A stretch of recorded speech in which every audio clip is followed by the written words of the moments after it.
All right, and we are live. Okay. Let's do this thing. Get this thing started. Yeah, yeah. All right. Checking the chat. Gonna start this thing off. Hi, everybody. Yo. All right, what's up, Conan68? I see Neil Williams in the house. Tammy, Tony, how you doing? MD, Freedom. What's happening? Dale Yaws, Jose, Rich Lopez in the house. Jay Lagasse, what up? IB Henriksen, AG Morningstar, AJ Morningstar, my bad. Ace McLeod, what's up, dude? Man, Ace at the conference. It was a good time. Chris Eastwood, Flat Earth Response. What's up with you? One Neo. Hey, Carolyn. How's it going? Anything going on in Portland? Let me know. I might be out. Midnight Gardener, Jubilant 1979. How you doing? Rob Ken. What's up? I mean, Ron Hagberg's in the house. Ask questions. What's up, Chris? Chloe Wright. What's going on? Robbie Zip. All right. Not a Punga. I'm not even going to try that last name. Still love you, though. Appreciate it. All right. Yeah. All right. I'd like to thank everybody for hanging out for this first episode of the weekly wrap-up. Not with Vegan Warrior this time because my man, he's got family functions he's attending. So that's all good. What's up, Bunny? All right. I see Vallis. Hold up, man. Let me get back in here for a little bit. All right.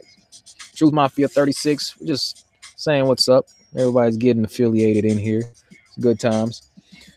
Amanda, what's going on? Hey, Flat Earth Comic. Love your stuff, man. What's up? Good Tim. Good times for all. I see you. Okay, you got me. Adam Harris, what's going on? All right, what's up? Dylan Musgrave, Effie Mowry, Miss Empress, how are you, lady? Gartrell McKinney, what's up? Flat Earth Data. Oh God, no. Here we go. All right, DM, what's good? You know the great Kayla is aware. What's happening? Hey, Low Red, DITRH, what's going on? Andy Payne. All right, Jason, how you doing, man? All right. I think we got a decent amount of folks in here before we get started. All right. So, like to thank everybody for tuning in.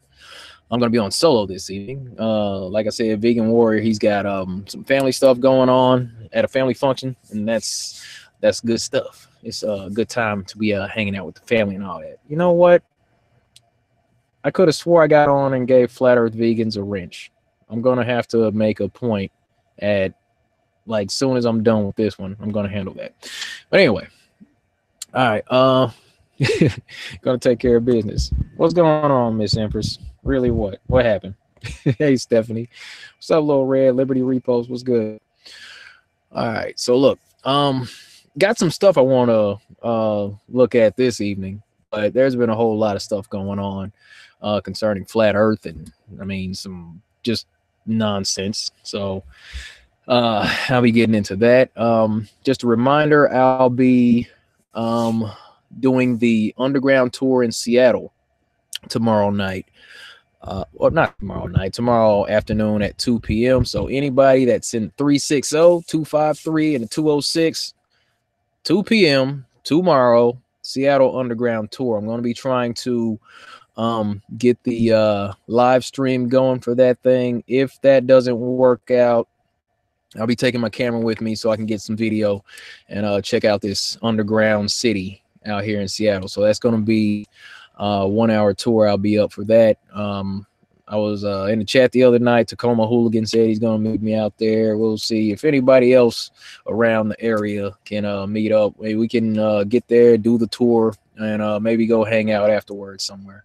It'll be fun because I got nothing planned afterwards. So let me know what's up. Yeah. Okay. So there was that. Hope everybody's having a happy new calendar year. You know, I don't really prescribe to that, whole New Year hoax. You know, I'm still in the thought process that, New Year starts, in about 3 months, somewhere around March 21st. I'll go with that. But anyway, so what's up, Joey? Tim Truth, how you doing? Yeah. Okay, so let's go ahead and get into these stories because there's been some stuff going on. I got something good. I actually took some time to I don't know, gonna do a kind of a slideshow. I know you heard about that guy crossing Antarctica, supposedly.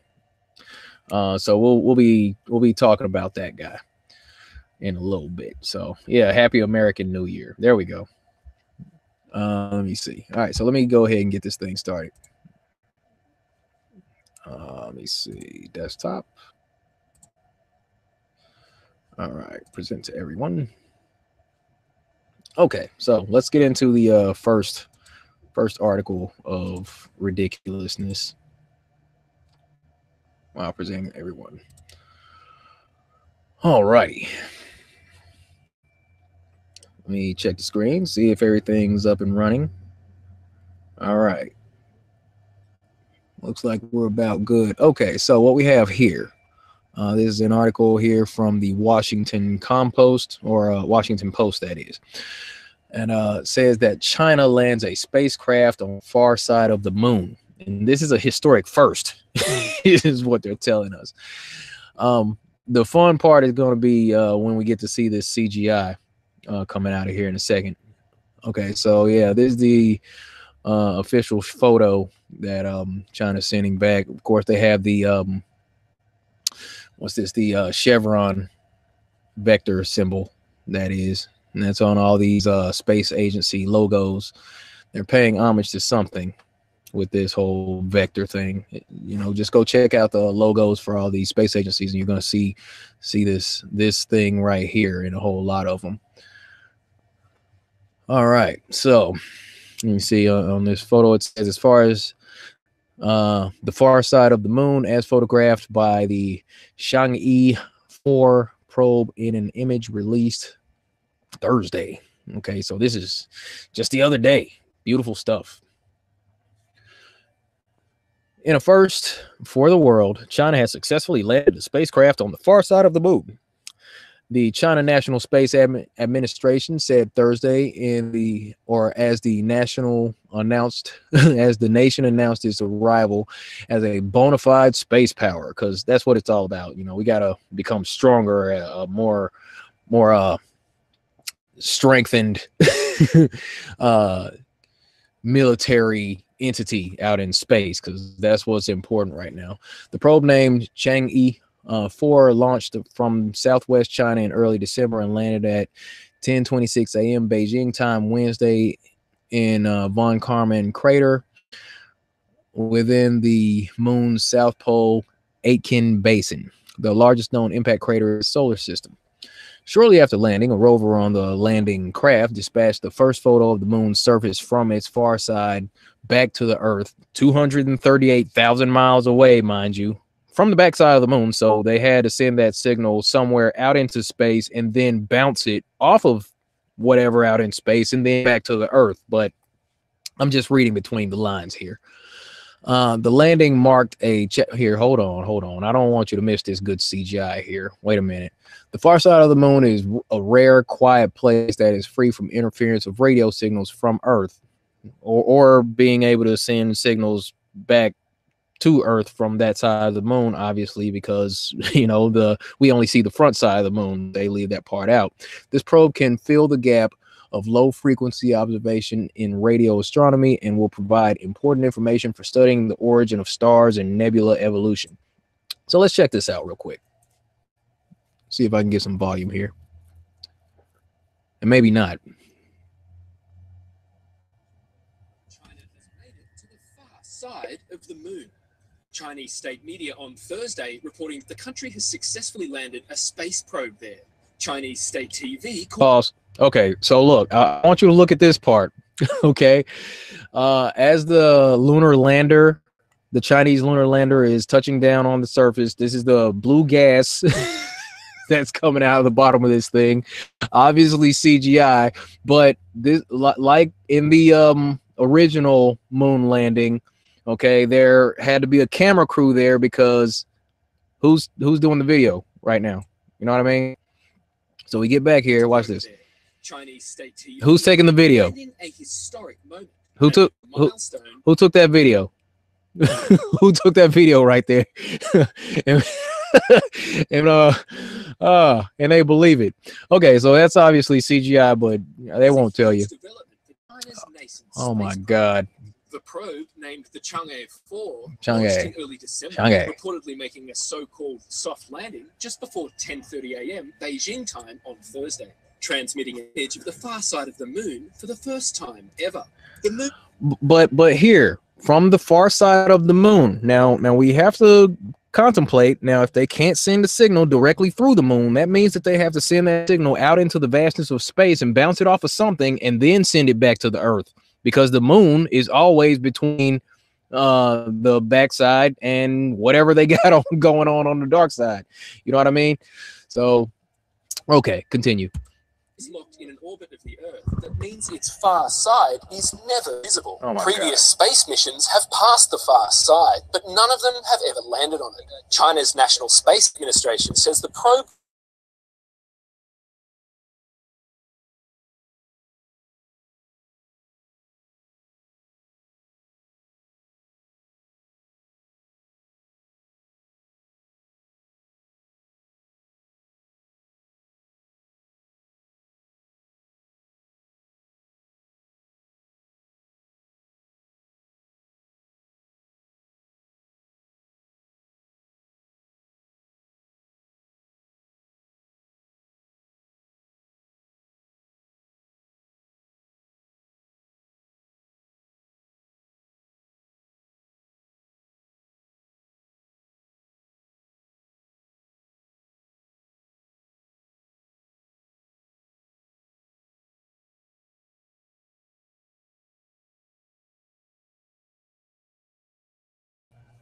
No longer presenting. Stop presenting.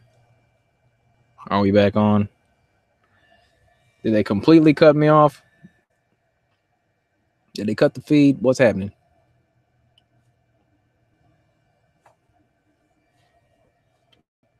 No longer presenting. Let me see if I can hear anything. Can you hear me at all? Or no? Okay, let me try to turn my camera on. Did they completely cut me off? Ha! It's the black screen. Good Lord. What are we gonna do about that?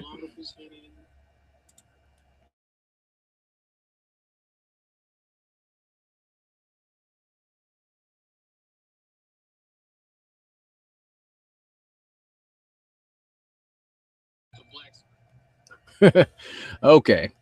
All right, cool. No picture. I gotta do a refresh when I'm trying to do too much. So here, let me go back to the screen share. Desktop screen share. Present to everyone.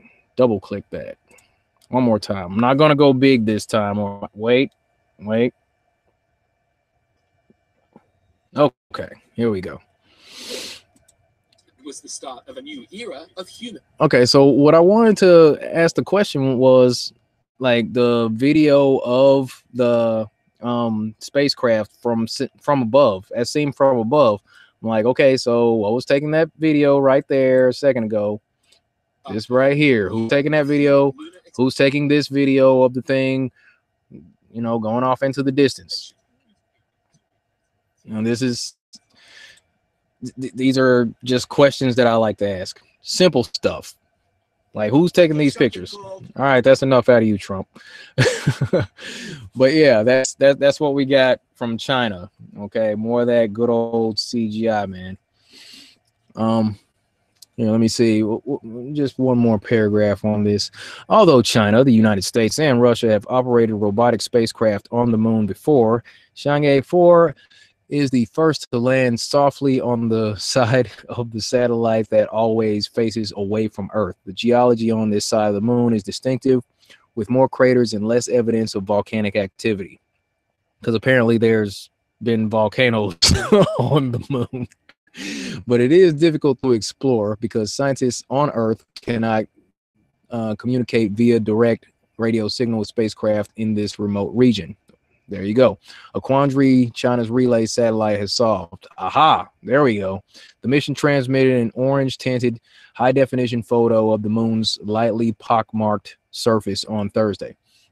Okay, so that's the that's the official story there. They happen to have the relay satellite on the backside, so they can bounce the signal off the dark side of the moon, then back to Earth, 238,000 miles away, and then give us these crystal clear videos and pictures from the dark side of the moon.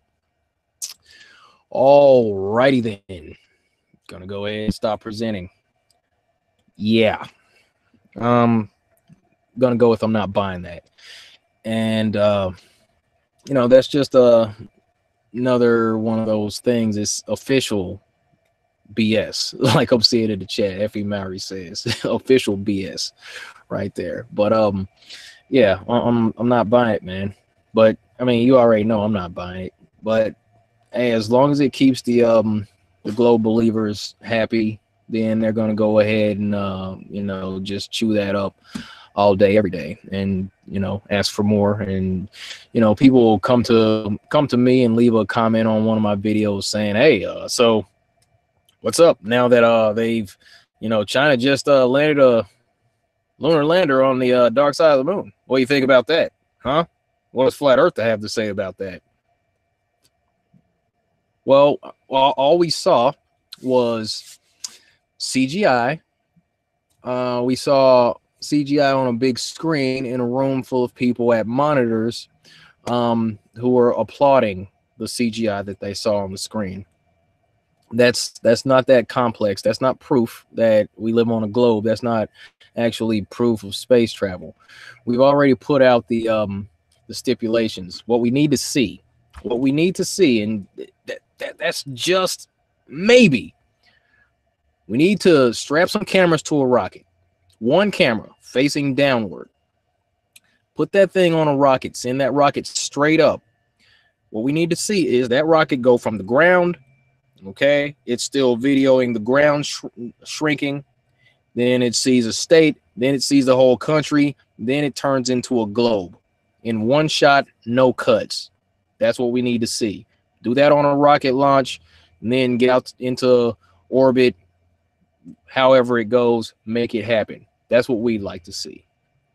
Until then, probably isn't going to happen. We're probably just not going to buy it because, I mean, what we just saw there was obviously CGI, so it's not even happening, man. So, yeah, in 4K. That's what we need to see. Crystal clear. All right? We need to see the ground continue to shrink, and then we need to see a globe.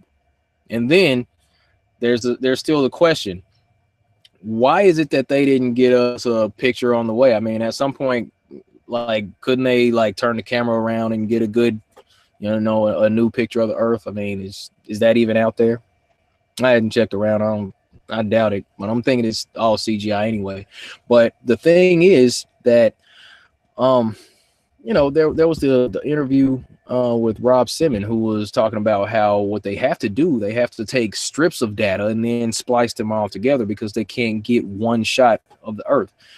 So you have to ask the question, I mean, if we're able to get these probes way out into space and get these crystal clear images of these quasars and galaxies and the black holes and other planets and all that, they're sending us back high def pictures of Jupiter, I believe. There was another story I forgot to even link that one.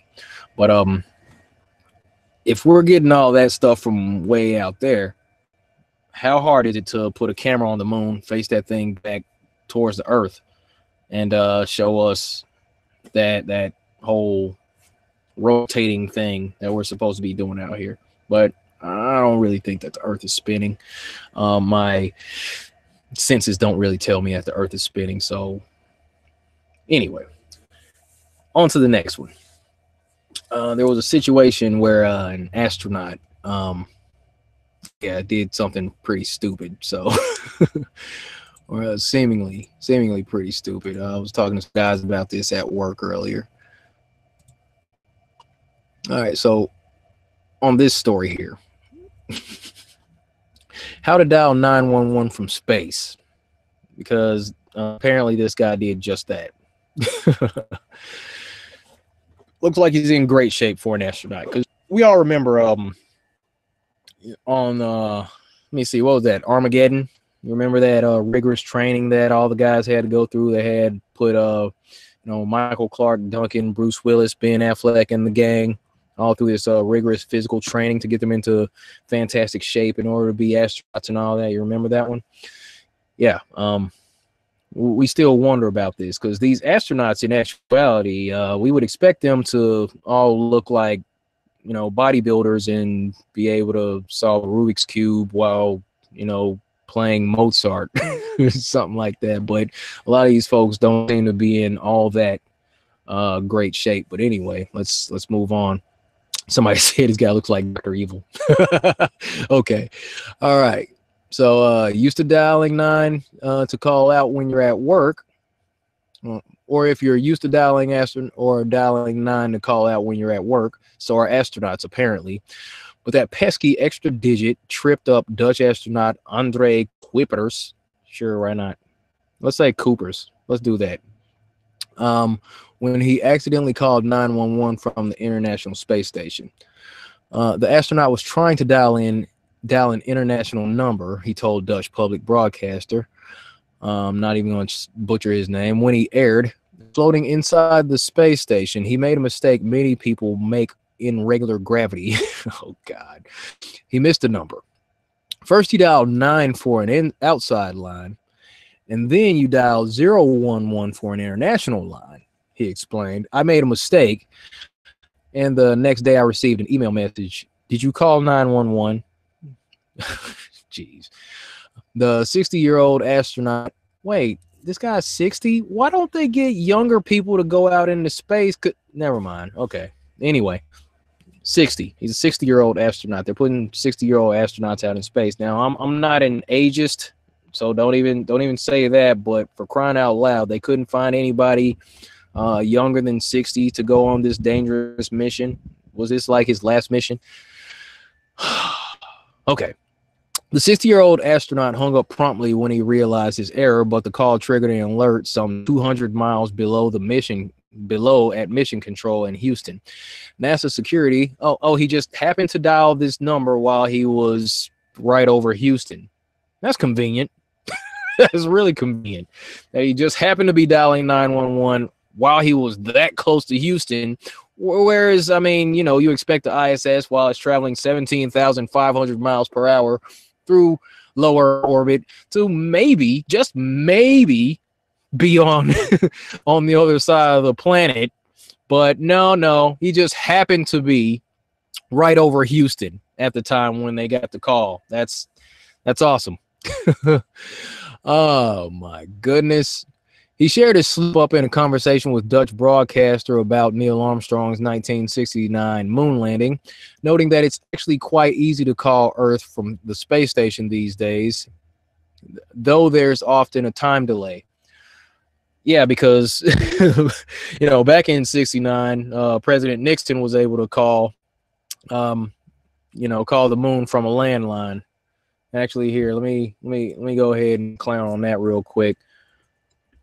Nixon calls moon. Have a little bit of fun here. I'm just gonna pull up an image here. This was a and here's old Tricky Dick, making the call apparently. But this is it right here, folks. This is it. The historic phone call from the White House, the Oval Office, to the moon, 238,000 miles away, was made on this phone right here. So if you're sick of your drop calls from your iPhone 8S or whatever, or your Samsung Galaxy 9, hey, you're dropping calls on that thing. This is what you need right here, okay? The Moon Reacher 2000.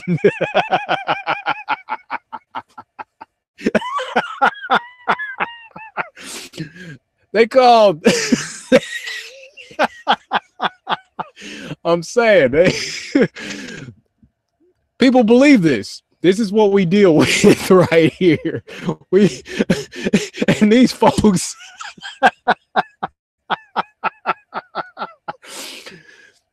these folks expect me to take them seriously, and if you believe in the heliocentric model, that means part of what you believe is the moon landings, and if you believe in the moon landings, that means that you have to believe that back in 1969, this phone was able to reach the moon.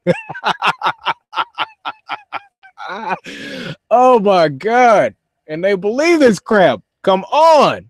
Come on. And they call us silly, man. Oh, we're the ones that aren't educated? Jeez. Okay.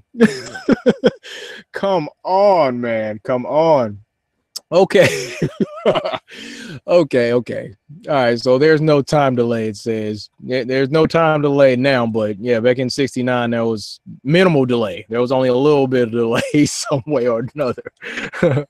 Just a little bit more. Okay. So what, you're carrying your phone around and it'll ring and it'll be the space station, she told 2013. It's really actually kind of cool. It never gets old. Oh my God. Well, this guy, Tim Peak, I'd like to apologize to the lady I just called by mistake saying, hello, is this planet Earth? Not a prank call, just the wrong number. Stop it. Stop it. And that's from 2015.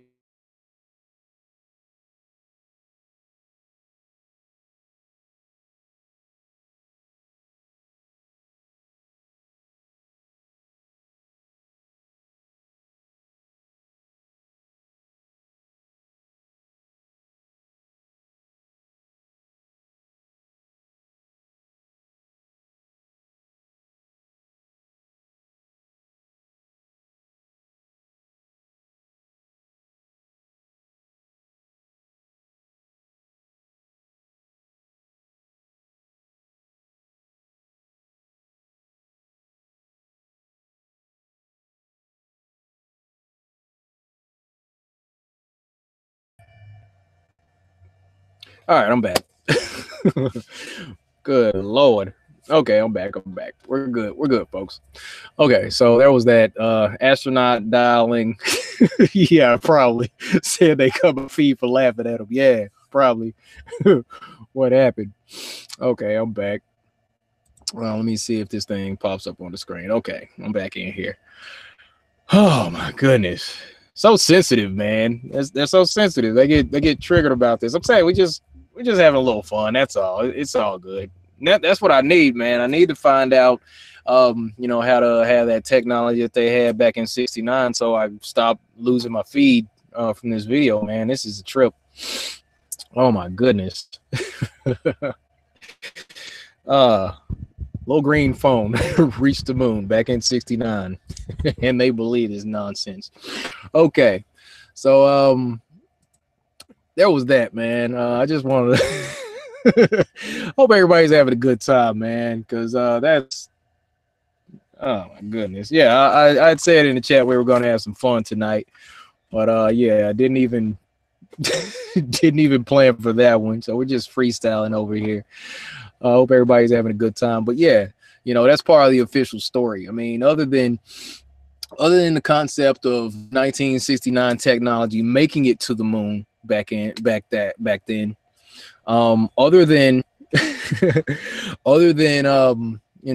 astronauts coming back from that mission and not having the body language that suggests that they were actually successful and telling the truth, because if you remember at press conference, those guys were being asked questions and they all looked like somebody had robbed their homes like the day before, like, and shot each of their dogs. They looked sad, they looked depressed, they looked like they might have actually been otherwise good men who were forced to tell a lie, and that they had to continue going on with it. So that's what happened with those guys. So I mean, other than those things, other than the camera, one small step for man. I'm sorry, Neil Armstrong wasn't the first person on the moon. Okay, there was a camera that was, the camera crew was set up over there, watching them come down the steps. So that's how they got the video from that, man. There had to be a camera crew. So I mean, that was looking like it was on a studio. Then we got to look into the the shadows that were on the lunar surface. You know, there was supposed to be one source of light out there on the moon, but we see shadows going in different directions. There's plenty of video about that. But on top of all that, you also have to believe that Richard Nixon was able to call the moon 238,000 miles away from a landline in 1969. While here today in 2019, we're still dropping calls between, you know, going between cities. I can't even keep my feed right, and I'm on Earth. Okay, but he was able to call from okay. Anyway, so there was that, man. No delay, no problem. That was awesome. So I did a slideshow. Well, kind of a slideshow. I put some stuff together. You know, looking at this story about this guy who supposedly crossed Antarctica. And I spent some time on it, y'all. Put in some time working on this. Okay. So I hope you enjoy this. I hope they don't shut us down, cut the feed too many more times. And yeah, let's go ahead and get into this. I'm gonna read the article real quick, and then I'm gonna take you into the slides that I put together, and we'll you know, just have a short talk about this. This might be a short show because, you know, I'm just kind of talking, and I don't really like talking to hear myself talk. So I'm saying if I had somebody to talk with, that would be a little bit better, but I'll do what I can for you. So anyway, let's talk about this this dude who supposedly crossed over Antarctica. Anyway, just a sec. Get this thing together. Presenting, and here we go. We got this article from Fox News. It says an Oregon man crosses Antarctica unaided, an impossible first, reportedly the first person to accomplish this feat. All right. And this was published December 26th. And there he is, trying. Made it happen, right? The day after Christmas, 33-year-old Colin O'Brady of Portland, Oregon, finished a bone-chilling epic journey that previously was deemed impossible. O'Brady on Wednesday became the first person to traverse Antarctica alone, without any assistance, trekking across the polar continent in 54 days. Wow. I don't know. Something overcame me, O'Brady told the New York Times in a telephone interview after he crossed the finish line. I just felt locked in for the last 32 hours, like a deep flow state.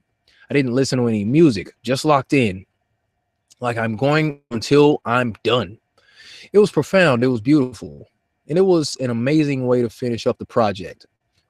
All right, now, friends, family, and fans had tracked the endurance athletes' 930-mile journey. Let's keep that in mind.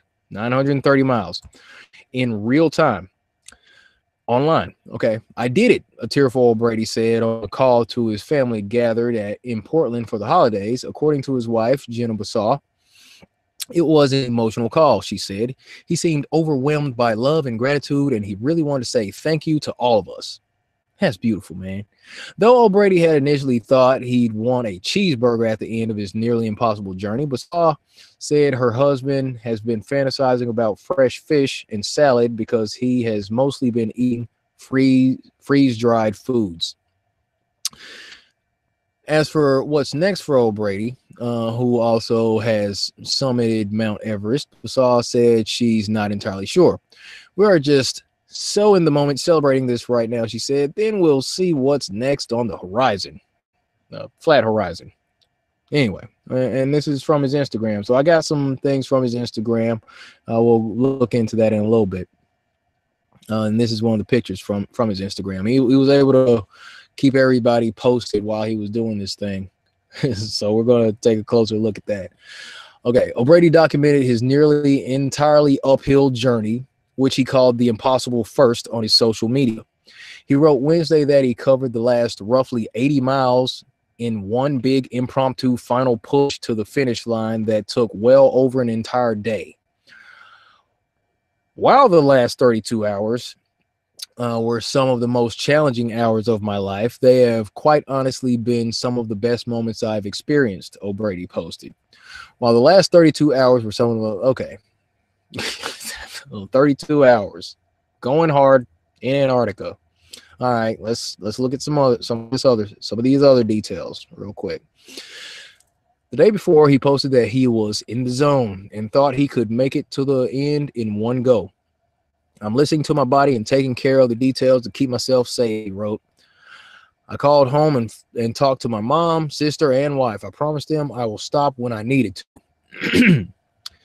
Though others have traversed Antarctica, they either had assistance with reinforced supplies or kites that helped propel them forward.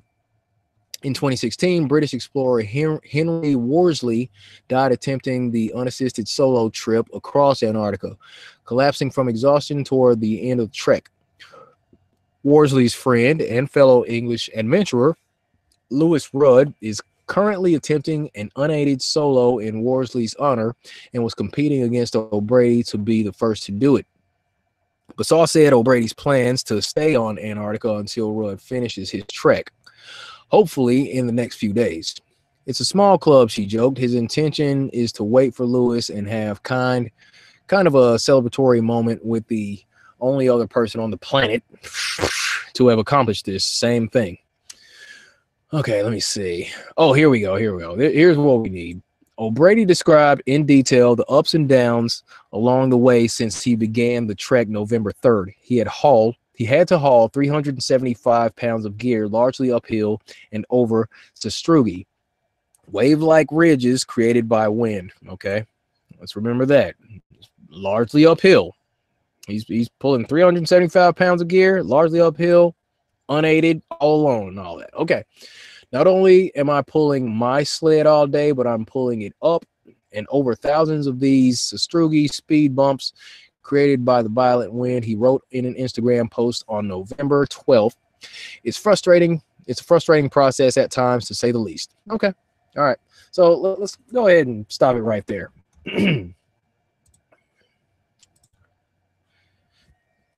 That sounds fantastic. And I've had a few people come to me wanting to get my opinion on this particular adventure by Mr. O'Brady. So I got some time to look into it earlier today, and recently. So took some information, and I'm just gonna go through some stuff. Let's look at this from a common sense perspective. Now, what we were told was that he took that trip, and what they say, how far they say that was. Let's go back up here. That's a 930 miles. Is that what it said? 930 miles. Okay. All right. So let's check this out real quick. Okay. Gonna share my desktop. Gonna share the screen. Gonna present to everyone once again. You get over here. All right. Now, my first question is, who's taking the pictures? Okay, let's move on. Okay, so here's what was going on. All right, we got to take into account all the things that he had to do during the course of this particular journey. All right. Now, he traveled 930 miles in the span of 54 days. All right. Now let's think about all the stuff that has to take place while he's doing all this. Okay, he had to set up a tent and unpack the gear in the tent. You know, I'm gonna show you a little bit from that. Okay, so this is him. First, I'm asking the question: who took this picture? So what he had to do here was set up a camera, and then he had to go back over there and take this action shot because he's alone, right? I know how this goes. Trust me. So if he's all alone, that means that he had to come back over here and set up this picture, so he could get this action shot right here while he's setting up his tent. All right. So same thing here. You know, he might have already set up his tent, and he had flipped the camera around or his phone, took the picture, and got this uploaded to his Instagram account. So this guy, what he did, he took a picture and he uploaded it to his Instagram account out in the frozen tundra pretty much every day. I checked his Instagram. There's a lot going on there, and it looks like he was able to take a picture and post a nice long caption along with those pictures every single day he was out there. All right. Now, there's that. Okay. Okay, here's another action shot. So in order to get this action shot, we're looking at this. This is November 17th now.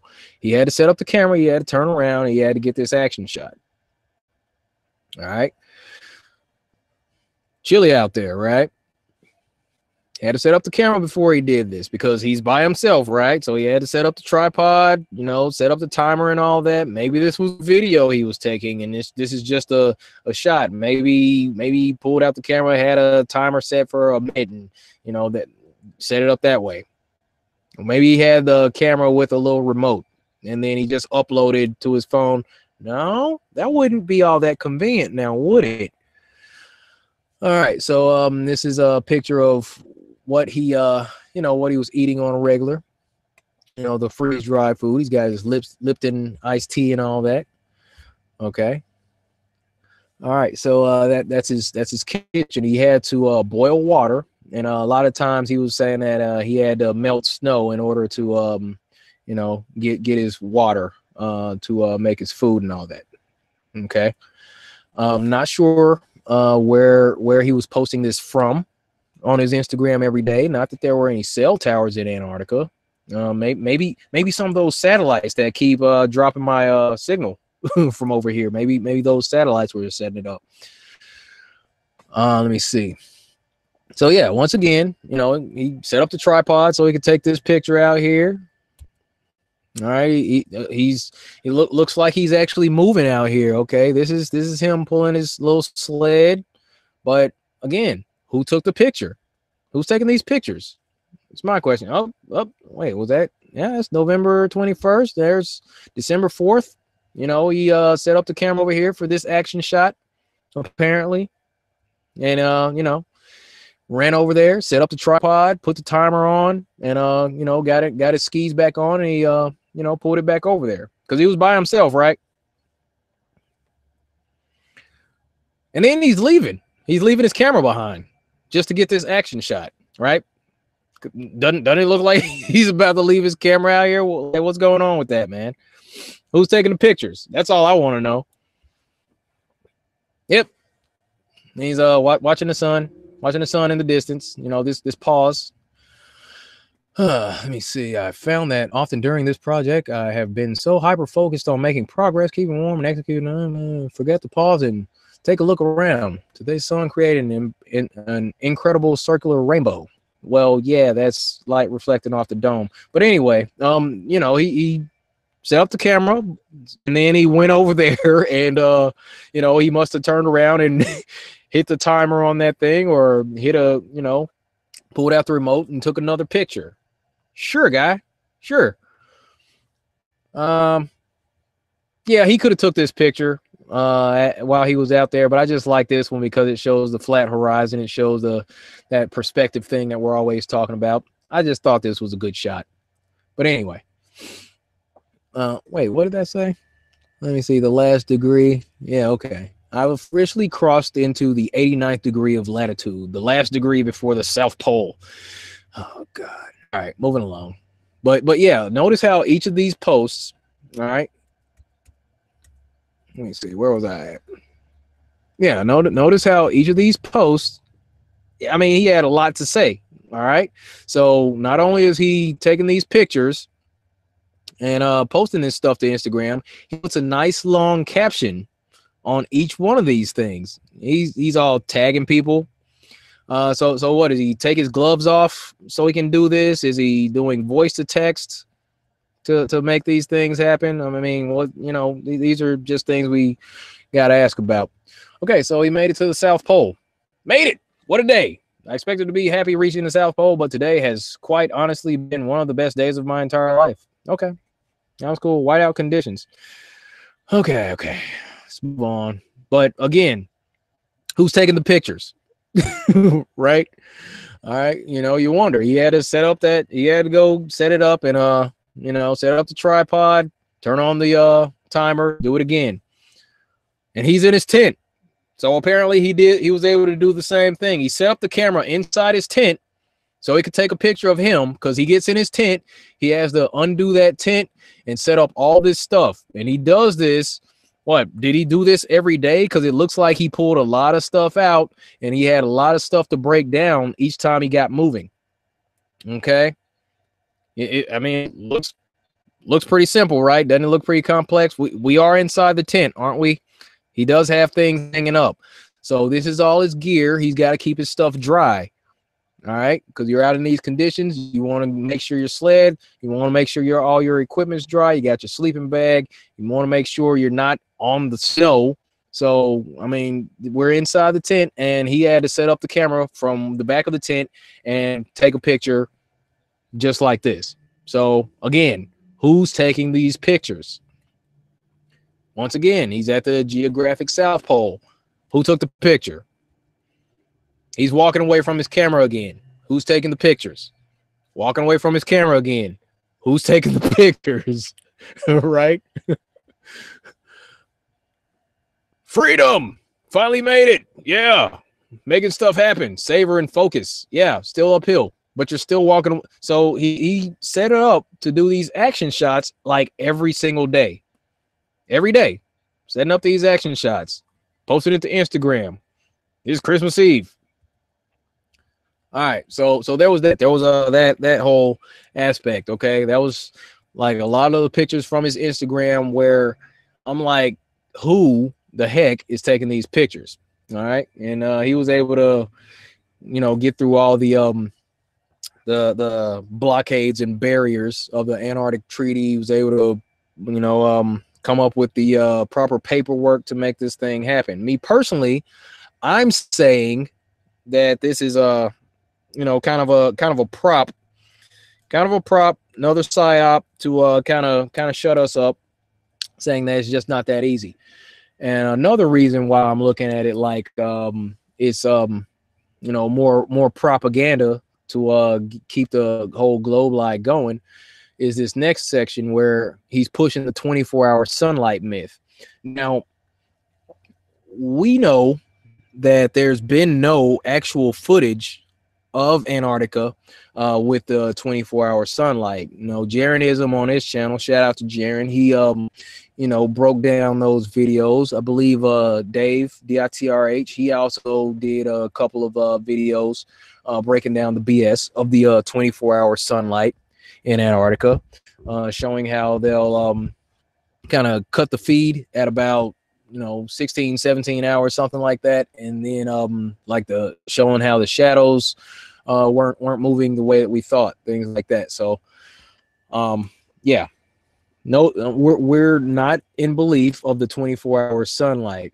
We you know, there was actually a guy that I was communicating with back in December while I was on vacation. He was sending me pictures and locations from a little further south, I'll say that. And he was showing me that there was no 24-hour sun. So I'm gonna have to get that information together and you know, put a video together for that. So that's something I'll be working on too. So he was also it is pushing the 24-hour sunlight mythology. Also, this is kind of a double. You know, this is one of those pictures from his Instagram where it's him smiling at the camera. You know, he was able to time it just right at the back of the tent, taking a picture of him. And it may not look like much, but tucking into my tent after a long day pulling sled is such a relief. The 24-hour daylight creates a bit of a greenhouse effect, so it's quite a bit warmer in here than -25 outside. Okay, so there it is. That's the you know, 24-hour daylight. He mentioned that a few times. Here's another one. You know, there was that picture where he's got all the stuff sprawled out in his tent. You know, what does it say right here? I pulled my black sleeping bag over my head to block out the 24 hours of daylight and pass out dreaming that I'm resting in my sleep number bed rather than any tag sleep number on Instagram in Antarctica while he's making this stuff happen apparently. So yeah, there's more pushing 24-hour sunlight propaganda. And then this is like the end of the trip. Saying the same thing. I imagine it's going to be a bit of an adjustment coming back to civilization. And all that comes with it. Let me see. Did I mess this up? Oh yeah, it's up here. My bad. Let me see. It's up top. Let me see. I touched down back in Punta Arenas, Chile, just in time to see a sunset, a phenomenon that I haven't witnessed in 64 days. Darkness. Wow, how nice. So it's actually up here up top where he says that at the top of this here post. So there was that. He was pushing the 24-hour sunset myth. So there was that. Also, to wrap up my short presentation on that whole situation, the trip that they said was 930 miles across Antarctica. So I went on to Google Earth and drew out some measurement lines across Antarctica using their globe. And let me show you what I came up with. Okay, so on this one right here, you see this red line up top, and I named this one Crossing Antarctica 1, and that's 930 miles. All right. So there's that right up there. At this point, from that edge to that edge, that's 930 miles. I wouldn't quite call that crossing Antarctica. So there is that. And the next one, if we can get another 930-mile stretch, yeah, that's about the same. It's not from edge to edge, but that's another 930-mile stretch right there. And in actuality, crossing Antarctica with this yellow line here, drawing that from one edge to the other, that's 2,803 miles across on that stretch. But 930 miles, that's not crossing Antarctica, buddy. that's like, yeah, like you said there, hey man, skimming the edge of Antarctica, maybe. Skirting part of Antarctica, maybe, but crossing Antarctica, no, absolutely not. So I mean, there's that. Come on, that yellow line right there. Antarctica is almost 3,000 miles across, according to the globe. So he didn't cross Antarctica. He skimmed over a little section of it, if anything. Okay. So let's be real here. So yeah, that's the end of that presentation. But come on, man. Not gonna sit here. Come on. We're not buying that. There's that aspect where it's that little bitty sliver over there where he's supposed to be crossing over Antarctica, but he didn't cross Antarctica. Even if he did actually go over there to Antarctica, and he actually did so-called, do any trekking across Antarctica, hey, shout out to him for surviving the harsh conditions and all that. But at the same time, 930 miles, that ain't crossing Antarctica. Not even according to the globe. That's skirting the edge. Sorry. Would they let us get away with that? I don't think so. So no, man. It's not happening. I'm not buying it. Sorry. That's a disqualifier right there. So no, he didn't quite get all the way across Antarctica. So yeah, we're not even going with that one, man. That distance it's not even close to where it's supposed to be. So I deem that whole article to be another propaganda piece, not really representative of what we would expect from someone crossing Antarctica. And we've seen, or there's so many documented cases. What I was hoping they would do, at least, come on, try try to give us him crossing Antarctica from south, just heading in one direction, just head south and then come out the other side. That's what we'd like to see. Okay, we've seen circumnavigation of the globe, or we've heard about circumnavigation of the globe east to west around the equator. We've heard about that. Okay, you just no problem. We haven't heard anybody going over the North Pole, going down over the South Pole, and coming back around there. There was a flight that was supposed to do just that, that ended up pulling a lot of money from some globe believers, if you can recall that. And that ended up being a scam. So we have yet to see any actual footage or any actual documented proof that anyone has ever circumnavigated Earth going north to south. So that has yet to happen. So we're not buying it. Sorry. So anyway, just gonna go ahead and I don't know, let me get in the chat, see what's going on. We got, glad we got some folks in here, man. Thanks for hanging out with me. We're just having some fun tonight. Probably gonna go ahead and cut this with short, folks, because I'm saying, I mean, it looked good. It looked good, and people were coming to me like talking all kinds of stuff. Talking all kinds of stuff like, hey, what's up with that? Guy crossed Antarctica. What you think? What's happening?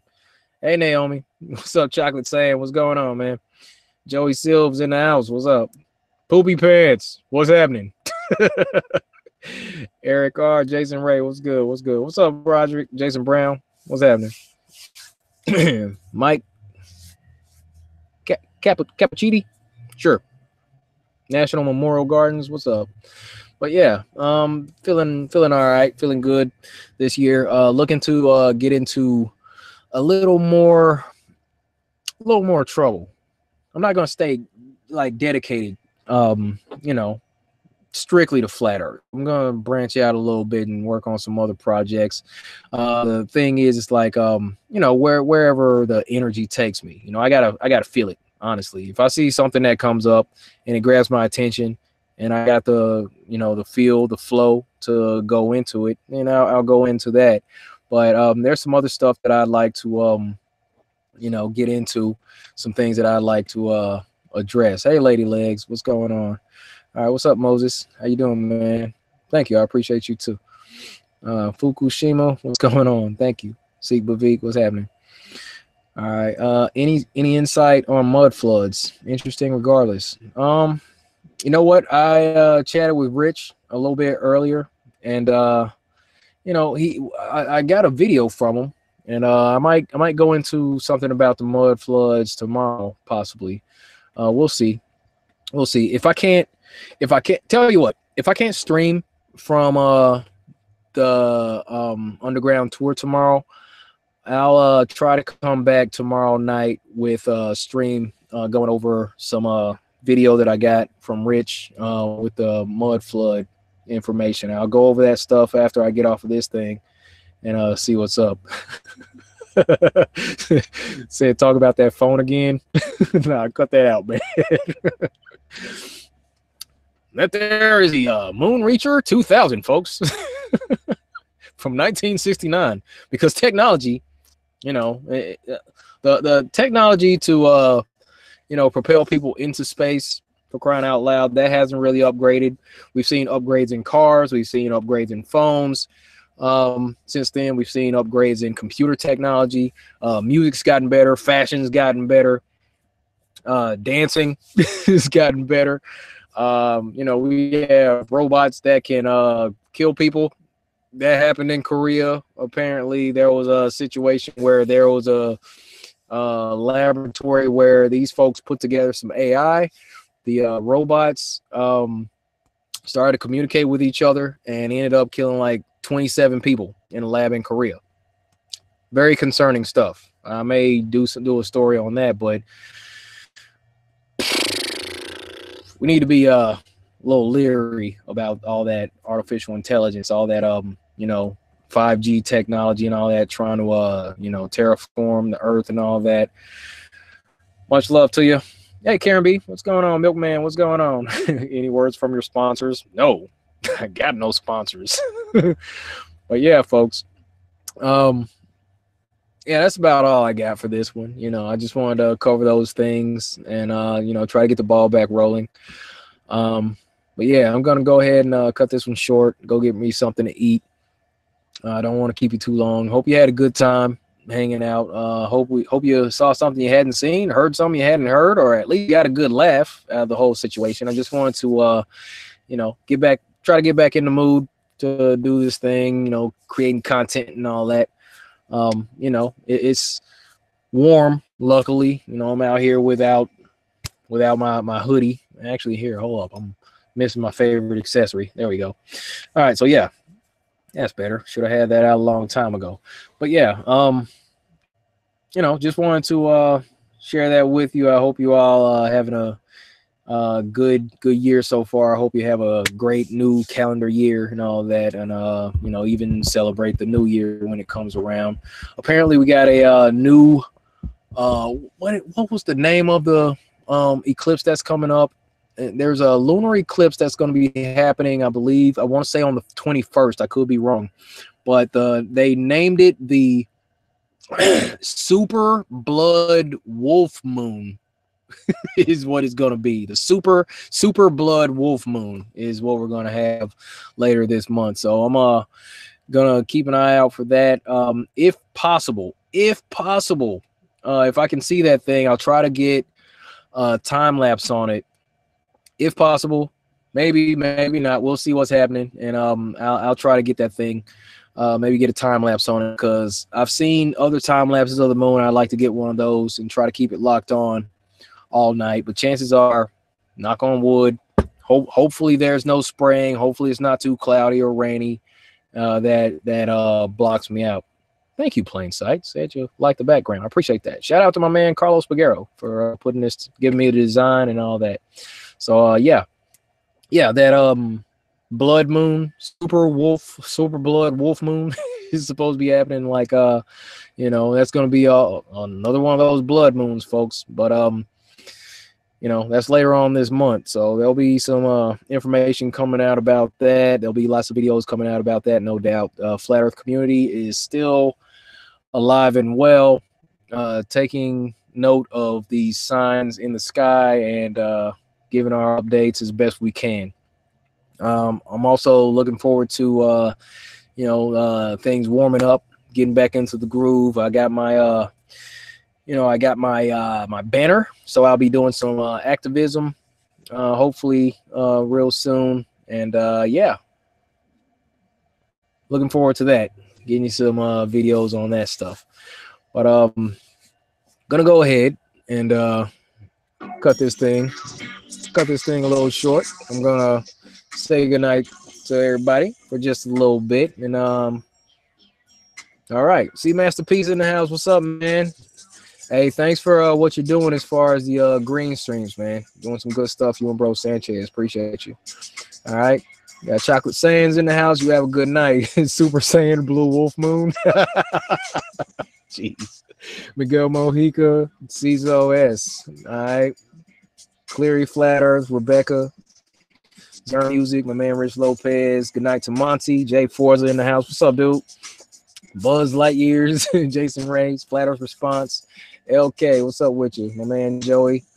AUWLQ's Earther. All right. That's what's up. Karen B, have a good night. Mike Cappuccini. I hope I'm not messing up your name. Love you, Mike. You're a good guy. Appreciate you. All right, Brian David. Next time, talk about them on Mars. Oh my goodness. Well, yeah, I think so.